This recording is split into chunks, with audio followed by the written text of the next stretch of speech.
Parfois, communiquer avec des personnes qui ne sont pas hypersensibles, ça peut s'avérer extrêmement compliqué. Surtout quand il s'agit de relations amoureuses, en réalité. Je dirais même que c'est plus simple en relation amicale qu'en relation amoureuse. La différence, c'est que l'objectif qu'on a en relation amoureuse n'est pas le même qu'en relation amicale. On a envie de garder nos amis, c'est pas ça le problème.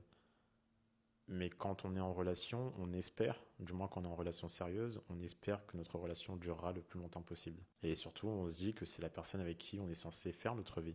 C'est la personne avec qui on a envie de partager le reste de notre vie, donc on s'imagine potentiellement avoir des enfants si on en veut avec cette personne-là, ou voire même se marier aussi si on le souhaite avec cette personne-là. Donc parmi toutes les personnes que nous connaissons de notre entourage, ça doit être elle, la personne qui doit mieux nous connaître. Un couple d'hypersensibles, ça peut être très simple à gérer et très compliqué à la fois.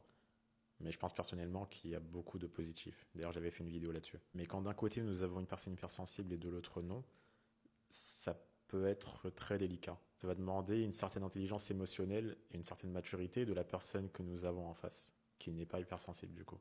Parce que l'hypersensible cherche toujours à se remettre en question de façon générale. Et parfois, c'est vrai, on peut être en tort en relation.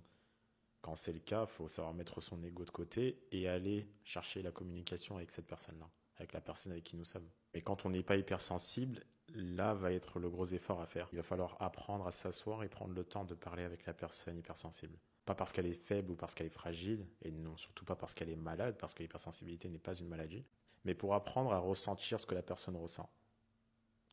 Quand on a un couple d'hypersensibles, ce sont des choses qui se font naturellement. Tous les deux se remettent en question et tous les deux communiquent sur leurs émotions, sur leurs ressentis. Il faut savoir quel type d'hypersensibilité on a en face, mais il va falloir comprendre que la personne avec qui nous sommes a besoin de réponses. Cette personne-là peut être analyser des choses et il faut lui faire comprendre que ce n'est pas du tout ce qu'elle pense. Il faut savoir comment rassurer les gens. Pas parce que ce sont des assistés, mais parce que généralement, les ressentis qu'elles ont eus se sont avérés vrais. Parce qu'elles voient et savent traduire des choses que les gens ne voient pas en général. Et je peux comprendre parce qu'on n'arrive pas forcément à traduire certaines choses.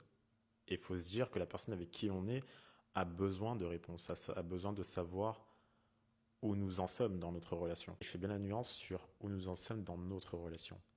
Pas sur elle-même, parce que elle sait déjà où elle en est.